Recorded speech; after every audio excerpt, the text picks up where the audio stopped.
Heureux l'homme qui ne marche pas selon les conseils des méchants.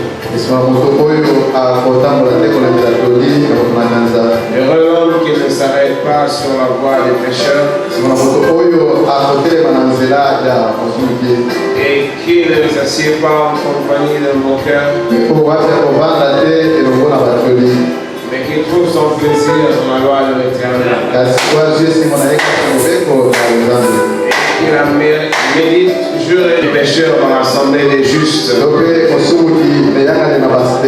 Car l'Éternel connaît la voie des justes. Et la voie des pécheurs mène à la ruine. Bon, ce matin, nous sommes reconnaissants, Seigneur. Nous sommes reconnaissants de ce que tu nous réunis encore de nouveau autour de ta parole. Nous avons quitté nos maisons et nous sommes venus tels que nous sommes. Nous sommes venus comme des enfants. Et quand nous baissons nos têtes, oh Dieu, nous baissons aussi nos cœurs. En croyant au Père que c'est toi qui nous rends dignes. C'est toi qui nous acceptes dans ton sanctuaire. Et tu le fais à cause de ton amour. Tu le fais à cause de Jésus-Christ.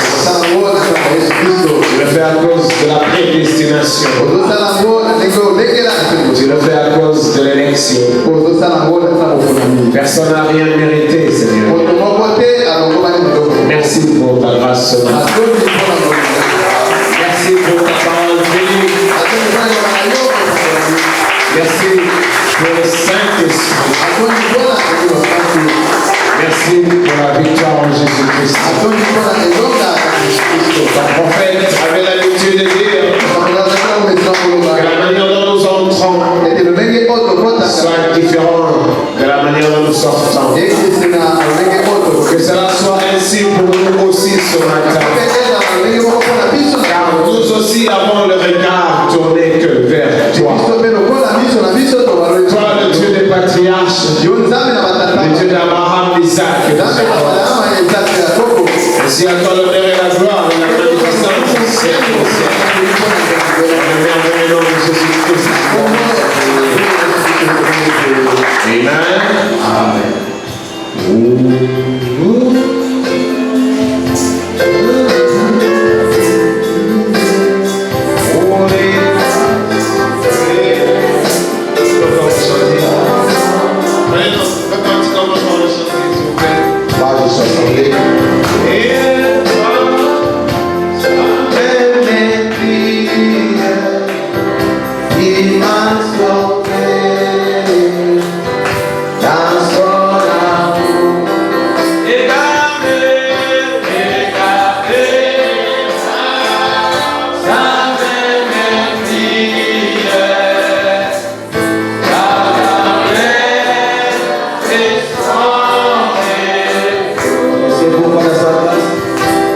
devant dans Matthieu chapitre 27e, à partir du verset 11. Donc le prophète dit ici, je désire lire dans Matthieu, le prophète, il dit ici, je désire lire dans Matthieu au chapitre 27, à partir du verset 11e. Et le prophète poursuit, maintenant écoutez attentivement la lecture de la parole. Parce que ma parole est une parole d'homme, elle faillira. Mais sa parole ne peut pas faillir. Et le prophète poursuit. Donc écoutez bien, tandis que nous lisons. Au chapitre 27, le verset 11e. Jésus comparut devant le gouverneur.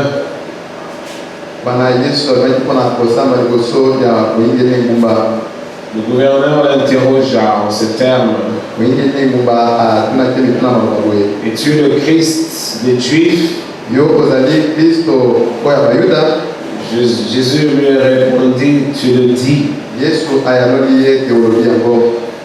Mais il ne répondit rien aux accusations des principaux sacrificateurs et des anciens.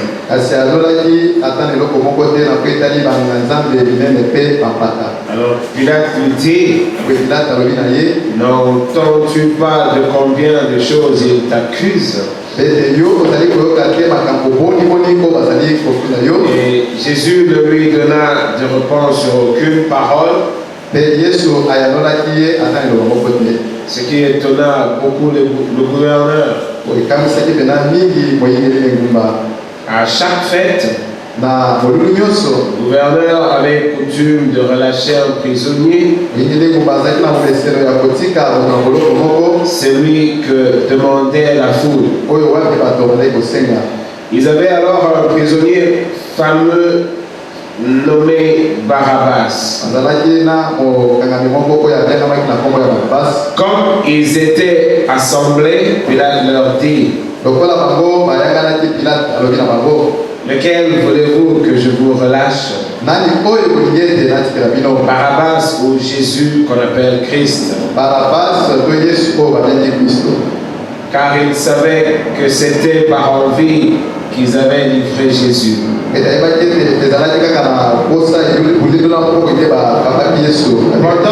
Pendant qu'il était assis sur le tribunal, sa femme lui fit dire qu'il n'y ait rien entre toi et ce juste. Car aujourd'hui j'ai beaucoup souffert en songe à cause de lui. Les principaux sacrificateurs et les anciens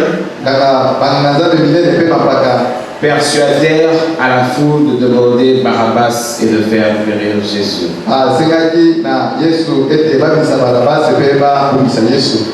Le gouverneur, prenant la parole, leur dit, lesquels de deux voulez-vous que je vous relâche? Ils répondirent Barabbas.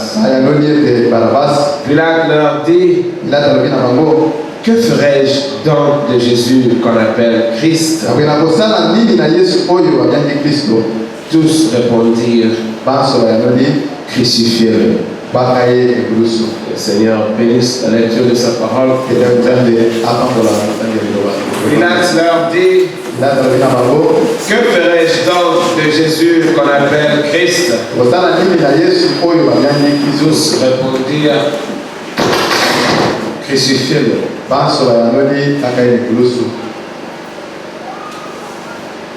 Je tâcherai par la grâce de Dieu de parler assez lentement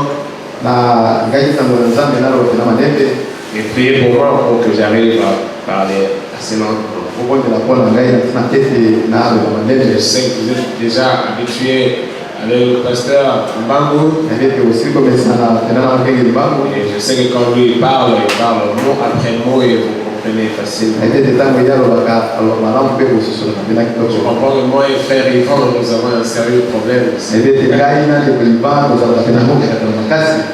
Donc je vais essayer de faire mon mieux. Alors ce matin, je pensais parler de que ferons-nous de ce Jésus qu'on appelle Christ.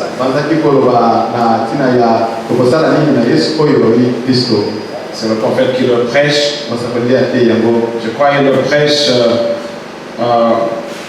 Il a prêché un dimanche après-midi. Le 26 janvier, je vois ici. 1964. Alors je pensais que ça pourrait nous aider peut-être. Parce que nous sommes en voyage. Et des fois, il nous faut toujours qu'on nous rappelle c'est que ce voyage. Et comment se comporter dans ce voyage. Parce qu'il y a une expression quinoise qui dit partir, c'est ne pas arriver. Partir, c'est ne pas arriver. Et je crois que ce danger nous guette toujours nous. Nous qui portons la charge de cette évangélisation du temps de la fin. Et quand je dis nous, je ne parle pas exclusivement des ministres, non. Nous qui constituons ce corps mystique de Jésus-Christ. Nous qui sommes supposés être cette épouse qui se prépare pour l'enlèvement. Et le prophète nous montre comment chacun dans son coin est responsable de répandre ce message du temps de la fin. Le Seigneur ne demandera pas simplement aux prédicateurs, ministres, mais il demandera à chacun de nous, parce que chacun est prédicateur à son niveau. Il a même été dit plusieurs fois que selon la Bible, la femme ne prêche pas. Il ne prend pas autorité pour se mettre à parler de la part du Seigneur. Mais pourtant, on dit que dans son comportement et son caractère, sa manière de vivre là où elle donne une prédication. Par son comportement, elle témoigne de la grâce de Dieu en ce temps de la fin. Parce que je crois que si nous osons nous tenir ici, c'est parce que nous avons été convaincus qu'effectivement c'est la fin. Alors, la parole qui est entrée dans nous, cette parole qui nous a fécondés, c'est la même parole qui entre dans chaque royaume du message du temps de la fin. Alors, cette dynamique qui nous pousse à aller vers l'avant, à s'accrocher au Seigneur et rien qu'au Seigneur Jésus-Christ. C'est cette même dynamique qui est censée être dans chacun. Et ce n'est pas une dynamique qui vient un jour, un moment. Oh, je peux dire ça 4 fois. Ce n'est pas une dynamique qui vient juste pour un moment et s'en va, non. Ce n'est pas ce que le prophète dit. C'est une dynamique une fois installée en toi, elle ne pousse que vers l'avant. Parce que le Seigneur a un objectif. Il a quelque chose auquel il s'attend de l'autre côté. Et il veut voir cette chose prendre corps. Et Dieu n'a pas droit à l'erreur. Et nous pouvons vraiment vous dire que lui qui est parfait, il ne commet jamais d'erreur. Alors, quand on vous regarde, on a l'impression que comme si le Saint-Esprit ne fonctionnait pas en plein régime en toi. Ça nous fait peut-être penser comme tous ces gens de la Laodicée pense que la tentation présentement est telle que même le Saint-Esprit est en difficulté. D'autres prédicateurs disent même que les tentations actuelles sont plus comment dire, intenses que les tentations d'autrefois. Bon, moi je ne crois pas à ces choses-là. Mais supposons que c'est ainsi. Mais moi je vous ramène au Saint-Esprit. Vous pensez vraiment qu'il y ait quelque chose qui soit au-delà de la puissance du Saint-Esprit? Et aujourd'hui, parce que supposons que les pasteurs vous disent que la tentation est telle que personne ne va résister. Donc nous voulons vraiment dire que le Saint-Esprit le sait convaincre les jeunes d'aujourd'hui. Or, si je vous amène à la lumière de la parole de Dieu et que nous essayons d'analyser les faits ensemble, et si votre cœur est sincère, vous comprendrez simplement que vous êtes en difficulté. Parce qu'il est le même hier, aujourd'hui et rien ne l'arrête. Et si le prophète dit que si on lui avait posé la question ou demandé quand il voulait bien être un prédicateur, il a dit qu'il aurait certainement choisi ce temps de Laodicée. Il dit que c'est un très mauvais temps. Mais il dit aussi que c'est le temps le plus glorieux. Mais alors, pourquoi ce temps est-il plus glorieux? C'est parce qu'effectivement le plan de la rédemption touche à sa fin. Ceux qui nous ont précédés dans le Seigneur, à leur temps, il ne leur a pas été promis les éléments que Dieu nous donne dans ce temps de la fin. Aussi vrai que le capuchon de l'enfer a sauté, aussi vrai que tous les démons de l'enfer sont sur la terre, et aussi vrai que ces démons envoûtent facilement les habitants de la terre. À commencer par les plus vieux, ceux de moyen âge, d'âge moyen, et les plus jeunes, ils sont tous envoûtés par cette mondanité super brillante aujourd'hui. Mais qu'est-ce que la parole de Dieu dit? Dieu lui aussi a sorti son armada.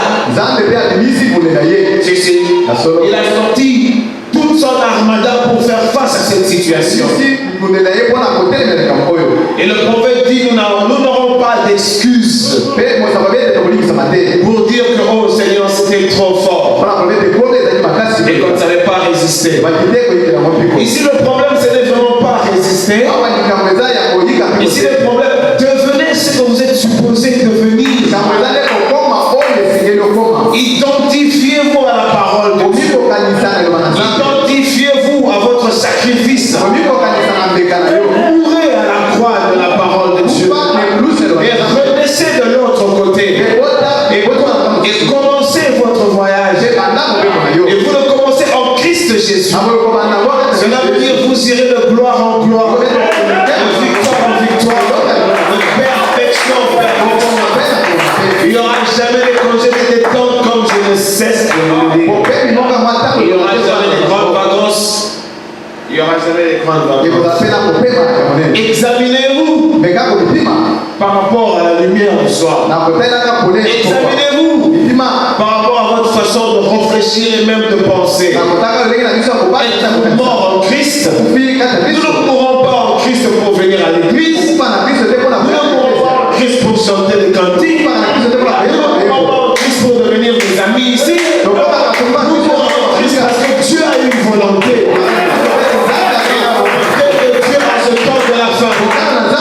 La volonté de Dieu ce matin, c'est de t'amener depuis la justification, sanctification, au baptême du Saint-Esprit, jusqu'à confirmer l'adoption. Et ça ne sera pas un jeu d'amis, ça ne sera pas une camaraderie, Seigneur en train de travailler dans l'âme de celui qui doit être sauvé. Amen. Donc, nous n'avons qu'à nous changer nous-mêmes. Nous mesurer nous-mêmes. Nous n'avons qu'à nous juger nous-mêmes. C'est notre façon d'être et par rapport aux autres. Notre façon d'être ne peut pas se comparer aux autres. Notre façon d'être, c'est par rapport à la parole de Dieu. Que dit la parole par rapport à ce que je pense? Que dit la parole au mauvais programme que j'ai dans ma pensée maintenant? Que dit la parole par rapport à ce que je projette de faire maintenant? Et si vous êtes concerné, si vous êtes impédi de l'âge, amen, et vous ne chercherez qu'à plaire au Seigneur, et vous allez essayer de voir ce que vous êtes en train de faire. Vous allez essayer de voir, de comparer, de voir vos faiblesses d'antan et la manière dont vous évoluez avec le Seigneur. Parce que le diagnostic est quotidien. C'est le diagnostic est à chaque moment. C'est pourquoi le prophète dit même que le chrétien est l'être le plus nerveux qu'il soit. Non, il est nerveux. Parce que la colère, c'est un peu comme concentré et en train de réfléchir sur. Vous êtes sous une sorte de pression, pas la colère. Et on a dit, c'est la vie au fait du goût que vous avez d'aller de perfection en perfection. Parce que les campagnes par rapport à la chair et par rapport à nos vices qui se passent dans nos esprits, à nos vices qui règnent dans nos esprits. Vous savez, la Bible dit que nous sommes nés, nous avons été conçus dans le péché. Nous sommes des pécheurs. Nous branchons de plusieurs manières. Et quand le parfait vient, parce que le parfait est venu effectivement ce temps-là. Et comme ce parfait est venu, eh bien, il nous pousse toujours vers le haut. Oh, tu peux toujours trébucher un peu, mais le voyage continue. C'est comme une fois, je vous avais dit, des pasteurs amis que je connais. Dieu lui avait donné une vision, il était en train de marcher avec Jésus-Christ. Oh, il dit que c'était compliqué. Le Seigneur, lui, marchait droit devant lui. En fait, le Seigneur a un programme bien aimé. Et il ne va pas s'attarder à cause de ton incrédulité, à cause de tes fantaisies. Il n'a pas le temps. Et puis le Seigneur ne va pas commencer qu'avec vous. Le Seigneur a commencé depuis l'éternel. Et les générations se sont succédées. Il a témoigné des autres positivement. Donc ne pensez pas que le Seigneur aura du temps à passer avec toi parce que tu es capricieux. Parce qu'il y a des choses que tu reconnais mauvaises, mais tu continues à les prouver en toi. Alors le pasteur me dit, le Seigneur Jésus était en train de marcher ensemble. Mais lui, il n'arrivait pas à garder le rythme. Quand le Seigneur bougeait. Et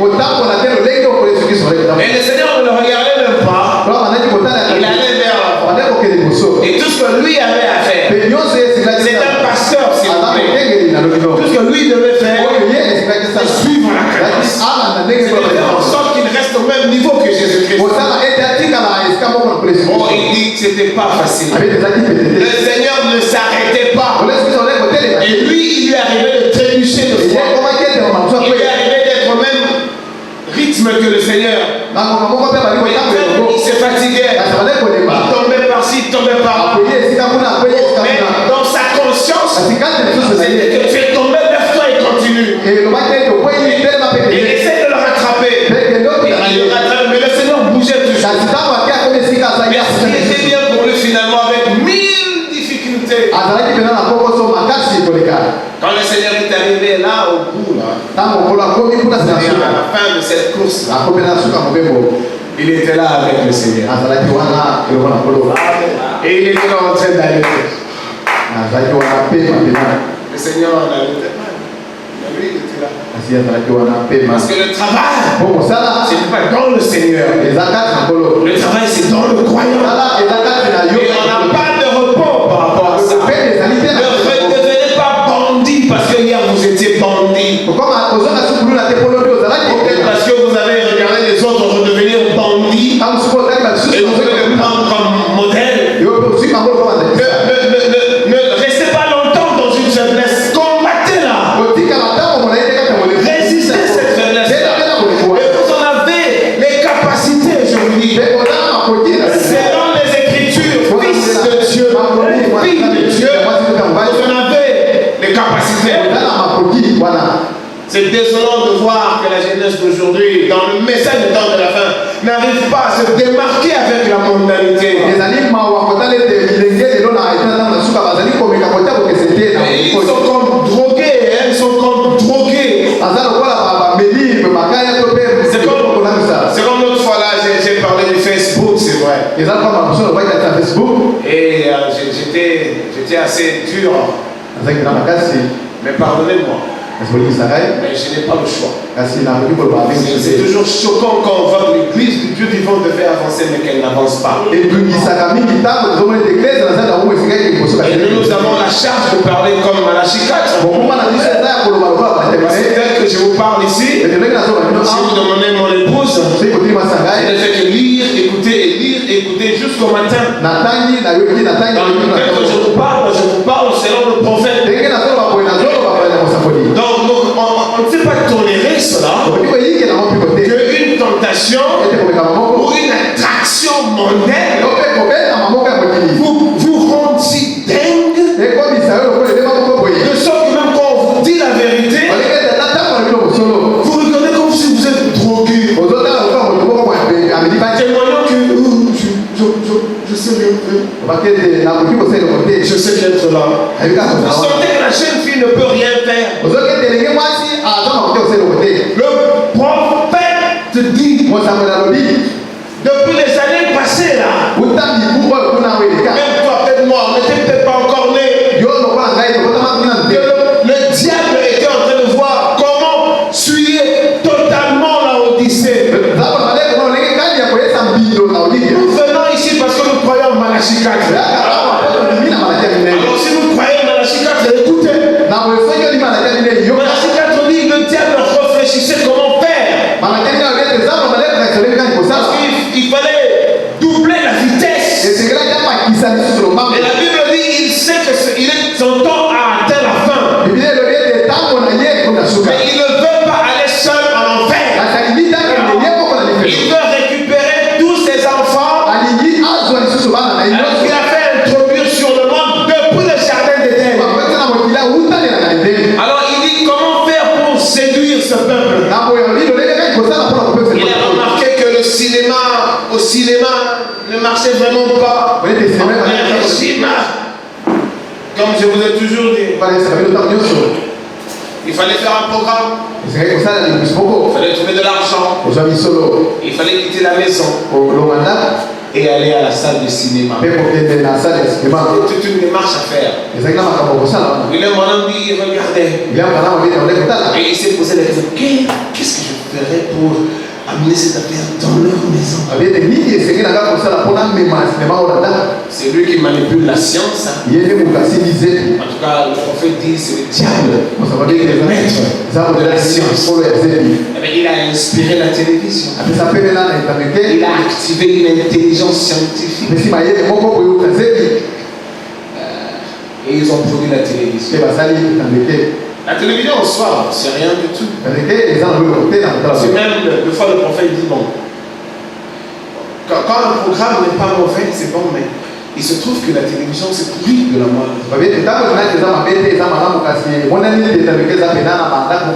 Jusque dans la moelle épinière, c'est pourri. Et il nous a fait voir que c'était l'enfer en vision. C'est donc de la séduction. On en est arrivé au point où dans toutes les maisons chrétiennes, il y a la télévision.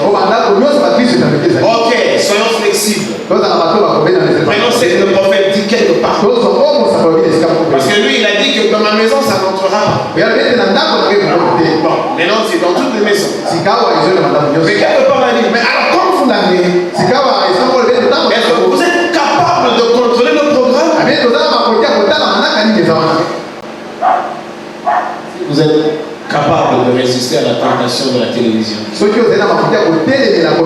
Nous avons une culture ici. Le théâtre ceci, le théâtre par là. Qui ne vous édifie pas. Et ça ne vous édifiera jamais. Au contraire, ça alourdira toujours vos esprits. Et comme je vous dis aussi, j'ai constaté qu'il y a aussi des séries là, une petite de séries brésiliennes ou quoi là. Je ne les regarde pas. Quand il arrive de fois dans une maison, où je suis allé parce que je suis invité ou je suis en visite, je vois qu'ils regardent une série. Je vois qu'il y a des séries comme ça là. Et bon, toutes les maisons chrétiennes sont dans ces séries là. Je ne sais vraiment pas, ils écoutent ça de quel pasteur? Parce que le pasteur de l'âge, ce n'est pas moi, ce n'est pas moi. C'est William Branham. Si vous écoutez vraiment William Branham, vous ne regarderez rien de ces choses. Rien du tout. Comme si ça ne suffisait pas. Parce qu'il faut vraiment que la goutte qui doit faire déborder le vase des Amoréens. Il faut que le péché des Amoréens arrive à son comble. Alors le diable, le scientifique, il active encore, il crée l'Internet. Nous ne disons pas ces choses pour vous déranger. Non, non. Excusez-moi le dimanche. Comme irrité en esprit. Je ne pouvais vraiment pas comprendre les gens en qui j'avais complètement confiance. On les montre se parlant dans les Facebook comme des petits démons de la Odyssée. Je ne sais pas vous le dire autrement. Excusez-moi. Le diable est allé jusqu'à créer l'Internet. Il a donné des possibilités de séduction graves. Et il y a même ce qu'on appelle le YouTube. Oh, je me suis toujours dit, qu'est-ce qu'ils vont faire? Ces aventuriers qui viennent adorer avec nous. Le prophète dit, vous n'êtes pas supposé être là, mais vous êtes là. Il vous appelle un aventurier. Un aventurier, c'est qui en fait? C'est seulement un qualificatif. C'est devenu une insulte après. L'aventurier, c'est une insulte au figuré. Mais dans l'étymologie, le sens du mot aventurier, ce n'est pas une insulte. C'est un qualificatif. Vous n'êtes pas si sûr. Mais vous venez là. Vous savez ce qui vous attend là-bas. Danger ou quoi? Mais vous osez entrer quand même. Vous êtes un aventurier. Et vous n'êtes pas sûr. Mais vous êtes là. Non, nous voulons parler aux chrétiens. Vous devez vous contrôler, non pas par rapport à la sœur qui est votre amie, qui a un certain comportement différent qui disons, témoigne d'une mondanité. Ne la prenez pas comme ton modèle. Ne prends pas le mauvais frère comme ton modèle. Si celui-ci vit selon la parole de Dieu, alors vous ne le prendrez jamais comme modèle. Vous allez prendre la parole qui s'exprime dans le frère, dans la sœur. C'est alors qu'il n'y aura jamais de petits groupes de gens qui critiquent la gauche, qui critiquent la droite.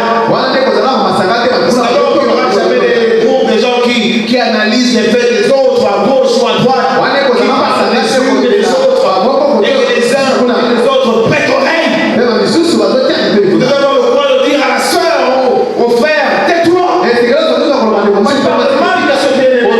Le prophète dit, si tu penses que le bien-aimé a mal agi, alors prie pour le bien-aimé. Ne devez pas le critiquer avec nous sommes dans un même corps. On doit arriver à ça. On doit arriver à ça. Prenez la parole comme modèle. C'est alors que vous comprendrez ce que la télévision vous réserve. La perdition. La télévision vous réserve la perdition. Oh, c'est bien beau si vous gérer la télévision. Parce qu'il y a les informations qui se passent à la télévision. Et il y a certains documentaires intéressants, importants même pour les étudiants qui se passent à la télévision. Et il y en a aussi dans le YouTube, je sais. Mais si vous pensez que vous avez une faiblesse et avec la télévision et avec le YouTube, mais arrêtez ça. Arrêtez. Je vous avais dit ce jour-là, la prédication du Seigneur Jésus-Christ. On ne badinait pas avec ça. Il dit si ton pied et ta main vers le mal, coupe les pieds. Mais c'est bien pour toi de manquer un pied, mais de sauver ton âme, de garder le pied et d'aller en enfer. Si c'est l'œil, enlève l'œil. Bien-aimé, c'est la prédication du maître. Il est de même hier, aujourd'hui, et il n'a pas encore fini. Il parle par le prophète, il parle par les Éphésiens 4, il parle dans sa parole. Faire très attention. Nous juger si nous l'aimons effectivement. Nous ne devons pas nous verser dans ces facilités-là, dans ces choses-là. Nous devons voir si nous évoluons effectivement avec. Il est vrai que c'est difficile de marcher avec lui. Mais c'est notre charge. Nous marcherons avec le Seigneur. Vous ne maîtrisez pas les séductions qui sont dans le YouTube. Coupez. Vous croyez que vous êtes joli? C'est votre problème. Mais le prophète dit gardez cette beauté pour votre mari. Vous l'exposez dans le Facebook. Et après que les uns et les autres vous disent maniaque. Il n'y a que vous. Le Saint-Esprit. Non, détrompez-vous. Vous avez un autre esprit. Jusqu'à ce que, comme je vous l'ai dit la fois passée, j'ai même vu d'autres frères proposer le mariage à ses sœurs jolies.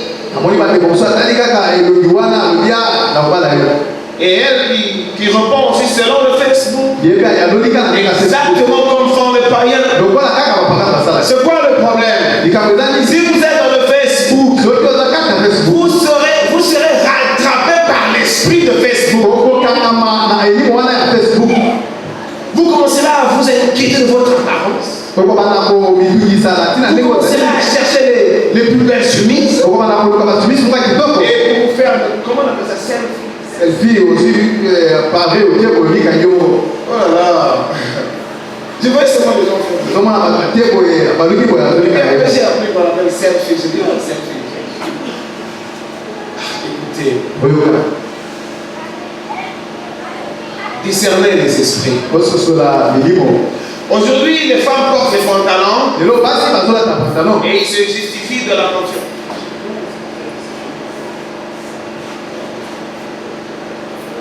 Le classeur, ok. Aujourd'hui, le classeur des jeans ou des pantalons des femmes sont à gauche. C'est pour démarquer des pantalons des hommes. C'est différent. Ok, aujourd'hui c'est différent. Le classeur est à gauche, les femmes à droite pour les hommes. Mais quand le Seigneur regarde, il ne voit pas en fait le pantalon que vous mettez. Il voit l'esprit de rébellion qui est sur vous. Parce que comment est-ce que la femme est arrivée à mettre le pantalon? Parce qu'au départ, le pantalon n'était pas un habit d'homme, mais un habit de femme. En fait, c'est là tout. Nous le disons parce que nous sommes dans l'église du Dieu vivant. Nous le disons parce que nous devons défendre la parole de Dieu. Nous devons protéger la cause du royaume.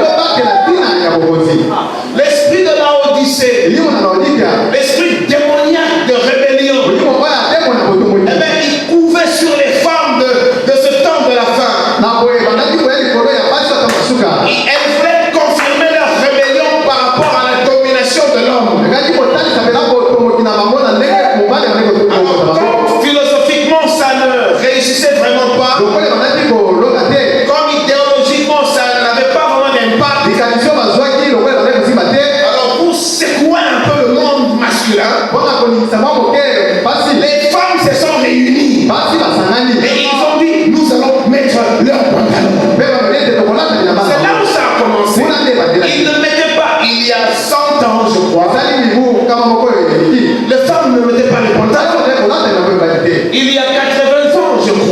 femmes ne mettaient pas les pantalons. Elles ont commencé à se rebeller vers les années 40, vers les 1900, vers le 1910, le 1920. Les femmes étaient en robe. Vers le 1800, le 1700, le pantalon était un habit masculin. Alors ça a commencé là. Donc puisque la femme a mis cet habit d'homme à partir d'un esprit de rébellion, eh bien aujourd'hui, vous allez changer le classeur à gauche. Vous essayez de vous tromper vous-même. Le problème, c'est la conscience qui vous contamine. Alors, pour s'en soulager, bon, mettons ça. Comme ça fait pas. Mais quand Dieu regarde, il voit l'esprit de rébellion de l'émancipation. Mets ton pantalon aujourd'hui avec le classeur à gauche. Le Seigneur ne voit pas ton pantalon. Il voit l'esprit de rébellion qui est en toi. Et Dieu, quand il vient, détruira ces esprits-là avec toi. C'est comme le Facebook. Comment est-ce qu'il a commencé? Faites attention. Le Facebook a commencé avec l'intention de servir les proxénètes, ces gens qui cherchent les femmes, les jolies filles, et les amener aux hommes assoiffés des relations sexuelles. En désordre.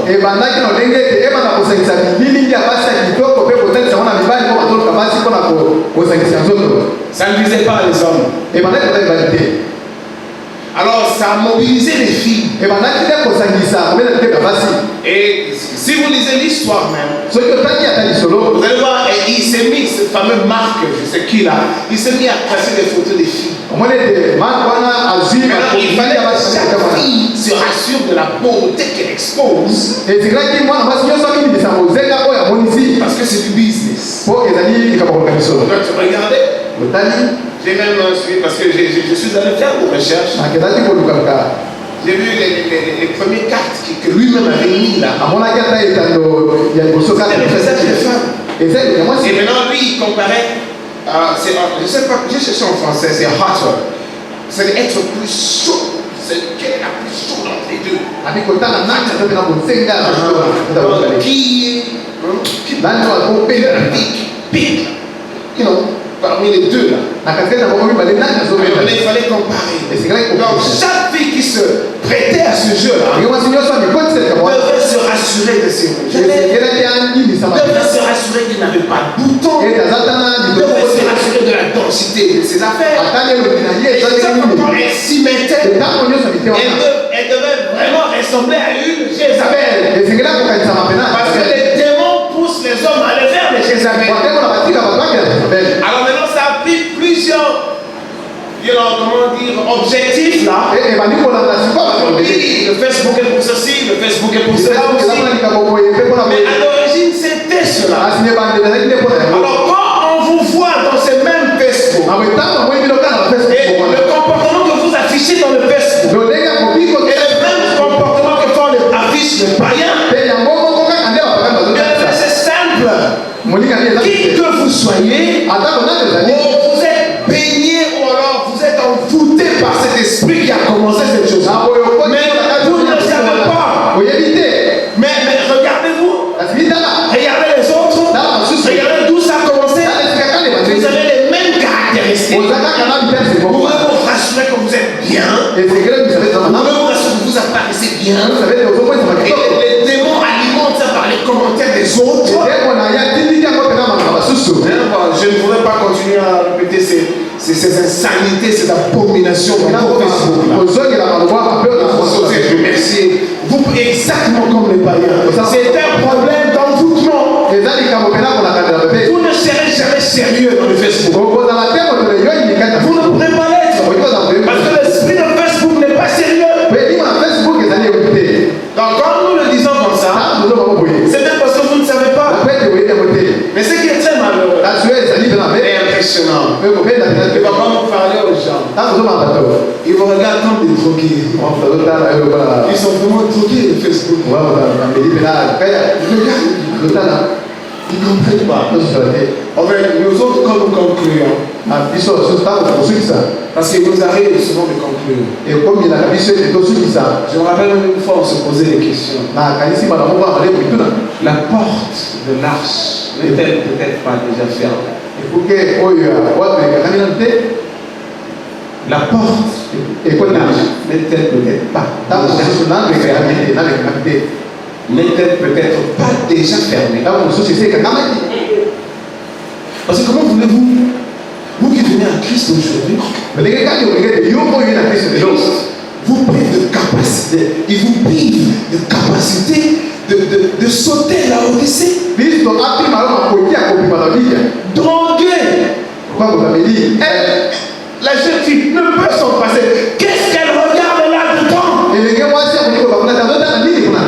Qu'est-ce qu'elle regarde? La porte de l'arche est-elle peut-être déjà fermée? Pourquoi aujourd'hui on écoute la parole de Dieu qui nous défend ceci, qui nous défend cela? Dès que nous sortons là, tout est oublié. Et nous accomplissons exactement ce que la parole de Dieu défend. Les jeunes filles avec les jeunes frères dans la suivre, et ils pensent venir parler au pasteur comme si le salut c'est le pasteur. Écoutez le secret, le pasteur ne vous le dira peut-être pas, mais le pasteur dans son cœur il vous disqualifie. Il dit oh celui-ci il n'écoute toujours pas, parce que le pasteur sait que l'onction divine en toi ne va te pousser qu'au bien. Mais quand tu ne fais que vivre dans la suite, vous tombez aujourd'hui et vous tomberez encore et encore. Vous savez ce que ça veut dire? Ça veut dire que vous ne regrettez pas quand vous tombez. Alors donc en fait frère, soeur, vous ne tombez pas. Non, vous vivez en fait votre vie. Alors non, vous ne tombez pas. Celui qui tombe, c'est celui quand il se relève, il regrette ce qu'il a fait. Et quand vous regrettez ce que vous avez fait, vous ne le ferez plus. C'est comme ça que ça marche. La porte de l'arche peut-être pas déjà fermée. Et que nous nous frappons comme des églises. Et les brebis et les pasteurs tous pourris. Dans le message du temps de la fin. Pourri au possible. On en arrive au point où on se demande, mais le Seigneur veille-t-il encore? Le Seigneur veille sur sa parole. Nous sommes devenus de coureurs vers les gloires. Coureurs vers la masse. Les coureurs vers l'argent. Les coureurs vers la popularité. On a même oublié que nous avons un modèle. Et c'est ce modèle-là qui nous condamnera un jour. Et notre modèle c'est William Marion Branham. Moi personnellement, j'ai toujours été impressionné par William Marion Branham. Il y a des gens qui n'aiment pas penser de ce nom-là, mais moi c'est mon nom quoi. Moi je me suis toujours dit si le prophète n'était pas venu, je serais en train de me montrer. Je crois que je serais peut-être déjà mort d'une maladie grave. Je serais dans la mondainité comme tout le monde. Croyons servir Dieu mais dans l'ignorance. Mais William Branham est venu. Malachi 4 est venu. Et la lumière a brillé. Et moi j'ai vu. Ah non, je dois faire attention. Et je n'ai pas vu physiquement. J'ai vu par la révélation. Et c'est la chose dans mon cœur. Je ne l'ai pas vu comme pasteur. Le pasteur, on le prévient. Et le pasteur, on arrête de l'être. Nous sommes que le substitut. Comme chrétien. Là, on n'est même impressionné par. Si vous venez chaque fois où vous faites toujours dans la suivre. Je reprends ce que j'ai dit. Celui qui tombe, c'est celui-là qui regrette quand il se relève. Mais vous avez commis une gaffe. jeunes filles aiment bien connaître. Dans la fornication et dans l'impudicité, et ils croient que nous sommes des amis. On n'est pas des amis ici. On n'est pas une famille ici. On n'est pas dans la camaraderie. C'est la parole de Dieu qui vient.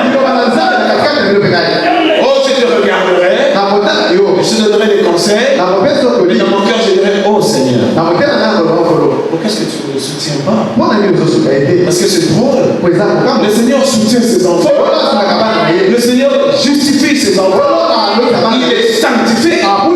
Et il les amène jusqu'au baptême du Saint-Esprit. Vous pensez qu'il est fatigué? Non. Vous n'avez pas été choisi. Vous n'avez pas été choisi. Si vous pensez que vous évoluez dans vos suyaux parce que le Seigneur est fatigué, vous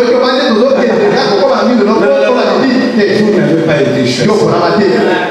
Dieu, mais il est jaloux. Dieu, le Seigneur est jaloux. C'est vrai, il s'arrange comme l'époux de l'épouse. Il s'arrange comme l'époux. De la femme. Il est super jaloux. Et il ne va pas tolérer ces choses. Vous tombez. Vous tombez encore. Et vous tomberez encore. Non, frère, vous ne tombez pas. Vous vivez votre vie. Le Saint-Esprit, voilà. C'est tout. C'est lui qui tombe. Il se relève. Il regrette. Et il arrête. En fait, ça se passe comme ça. Jugez-vous. Mesurez-vous. Le Seigneur ne vient pas faire de la camaraderie. Sinon, il n'aurait pas envoyé Malachie 4. Oh, il est venu, il a souffert de sa vie. Il s'est consacré totalement. Afin que toi et moi ayons la lumière. Et nous voulons blaguer. Et croyons arriver. Vous n'arriverez pas. Vous savez pourquoi? Parce que vous n'avez jamais commencé. Vous êtes venu à l'église, mais en Christ, vous n'êtes jamais à Christ. Quand nous essayons d'exposer ces choses, c'est peut-être que, afin que vous arriviez à comprendre que nous sommes un peuple différent. C'est la Bible qui nous dit. Nous sommes un peuple Malachie 4. Nous portons un nom. Comme autrefois Jean-Baptiste était envoyé pour lui préparer un peuple disposé. J'ai toujours essayé d'analyser ça avec vous ici. Pourquoi Dieu a-t-il dit un peuple disposé? Alors qu'il y avait là les pharisiens, il y avait là les scribes, il y avait là les sadducéens. C'était plein de synagogues. Et tous allaient au temple. Ça ne suffisait pas. Dieu avait-il encore besoin d'un peuple disposé? Et il a envoyé un prophète. Et avec un message spécial. Bon, ce qui était arrivé là est aussi arrivé ici. On nous a ramené Christ. Comme Jean a présenté Christ. Malachie 4 nous a présenté Christ. De nouveau en ce temps de la fin. Nous allons l'amener à la croix. Comme les autres. Nous dirons comme les autres, crucifiez-le. Parce qu'en fait, nous ne contactons pas l'esprit. Que ferons-nous de ce Jésus qu'on appelle la parole de Dieu? Cette parole nous a été donnée gratuitement. Nous la recevons gratuitement. Mais c'était au prix d'un grand sacrifice. Nous venons nous écoutons gratuitement. Nous prenons des brochures, nous lisons gratuitement. Que ferons-nous de ce Jésus qu'on appelle la parole de l'heure? Avons-nous été effectivement pour être un véritable témoin. Et qu'est-ce que c'est que ce témoin-là? Quand on vous retrouve dans les mêmes pratiques que les Laodicéens. Vous regardez les mêmes programmes à la télévision que les Laodicéens. Si on vous autorise cela ailleurs, s'il vous plaît, en tout cas, ce n'est pas comme ça que ce ministère a lu la parole de l'heure. Alors ici, si vous voulez un débat, alors il faut venir, alors nous aurons un débat. Et je sais que vous n'oserez même pas. Oh là, parce que vous êtes déjà perdant. Le prophète a dit que nous sommes particuliers. On nous a amenés à gaucher quelque part. On nous a séparés de la mondialité. On nous a séparés de toutes les habitudes. Les bouffonneries et les sales blagues. Voyez-vous dans les Facebook, vous faites des sales blagues. Voilà, j'ai noté tout ça ici. Mais je n'oserais lire. Je n'oserais lire ça. Parce que je n'ai pas à me battre contre quoi que ce soit. J'ai écrit ces châteaux. Vous les connaissez. Parce que ce n'est pas le Saint-Esprit qui va vous convaincre de ces histoires que vous écrivez dans les Facebook. Non. Que tout ce programme que vous regardez, comme si de rien n'était. Et quand on vient ici, on cherche l'onction. On cherche l'esprit. Vous ne l'aurez pas. C'est l'homme à la chicane. Vous n'entrez pas dans sa présence. Aussi longtemps que vous êtes hypocrite. Alléluia. Oh, nous naissons par le sang avec nos parents. Mais nous naissons nous pas par le sang aussi dans le Seigneur. Le sang, ça veut dire la vie. Si notre vie correspond à celle de nos parents, parce que la sémence qui nous a porté vient d'eux, nous leur ressemblons. C'est une sémence qui est venue de la terre. Et ça nous donne les habitudes de la terre. Mais quand l'autre sang vient, le sang divin. Amen. Oh, mais j'aime ces choses. Ça me garantit moi de mon sang. Tu lui viens aussi. Il apporte le sang. Mais c'est le sang, cette fois-là, le sang divin. C'est le sang créé. Parce qu'en fait, la véritable alliance de l'existence de l'homme, ça passe par la création. Non pas par la fabrication entre papa et maman. C'est pourquoi d'ailleurs dans Jean 1er, on confond la maternité de papa et de maman. C'est à tous ceux qui croient en son nom. Il leur a donné la capacité de devenir enfants de Dieu. Et lesquels sont nés cette fois-là? Non, de la volonté de la chair.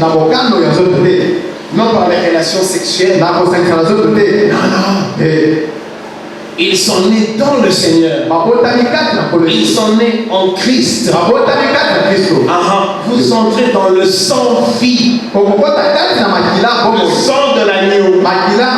Heureusement d'ailleurs pour nous, le prophète nous a expliqué, ne regardez pas le sang rouge. Non, le prophète parle du sang parole. C'est le sang parole de Dieu. Et c'est cette parole qui te ramène la puissance du Saint-Esprit. Et c'est ce Saint-Esprit qui est sorti du sang de Père d'Emmanuel, depuis la croix de Golgotha jusqu'à toi aujourd'hui. Alors si lui il est mort à la croix, tu dois mourir toi aussi. Telle est la parole de Dieu. C'est pourquoi il a dit, vous voulez me suivre? Portez la croix, mourrez. Et quand vous mourrez suffisamment, non, vous laisserez Laodicée avec ses attraits derrière.